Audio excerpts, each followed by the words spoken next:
Hey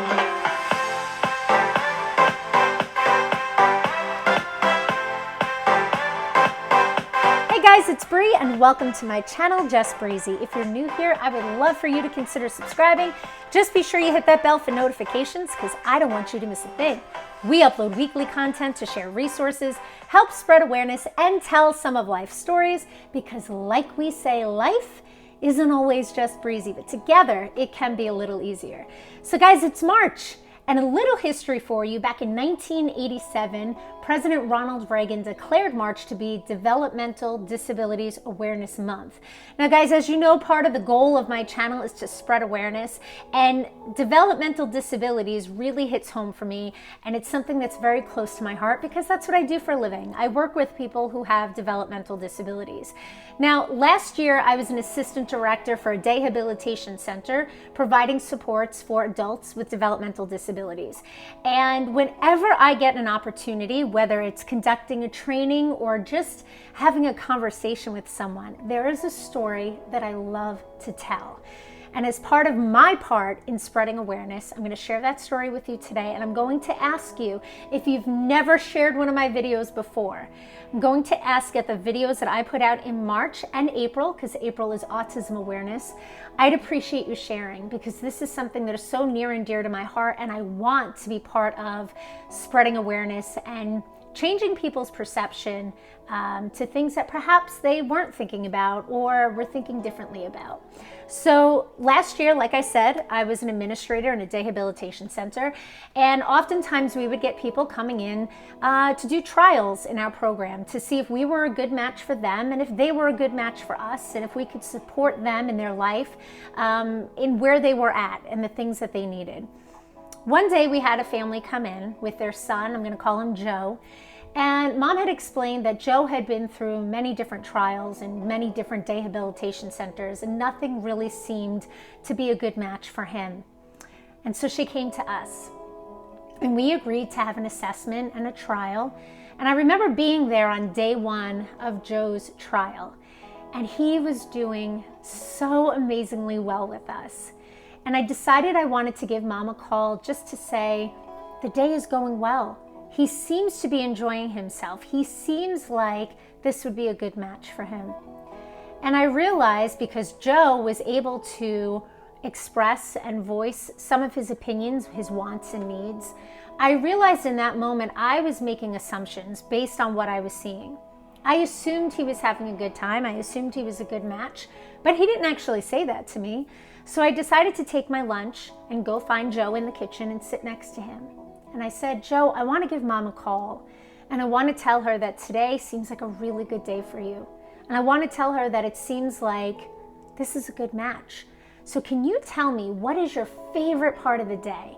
And to be quite honest with you, I assumed that Joe was going to tell me something like, I liked yoga because we had yoga that day, or I liked life skills.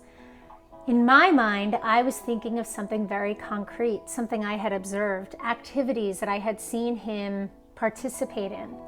In my mind, I had assumed that he would tell me something that started with, I like, and fill in the blank. So I said to him, what was your favorite part of the day? And he turned around and he put his sandwich down and he looked at me. And he said, my favorite part of the day? I'm like, yeah. Joe, what was your favorite part of the day? He said, the favorite part of my day is that I finally fit in. And I finally have a place where I belong. And I'm not a misfit. And I'm telling you, every time I tell that story, whether it's in a training or to a colleague or a friend, I get very choked up, which I know is easy for me to do.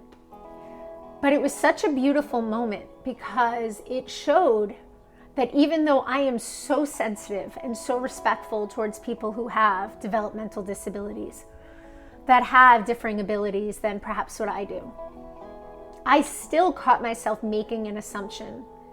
In my mind, I was giving him credit enough to say something concrete, to say something that I could see, something that he had participated in.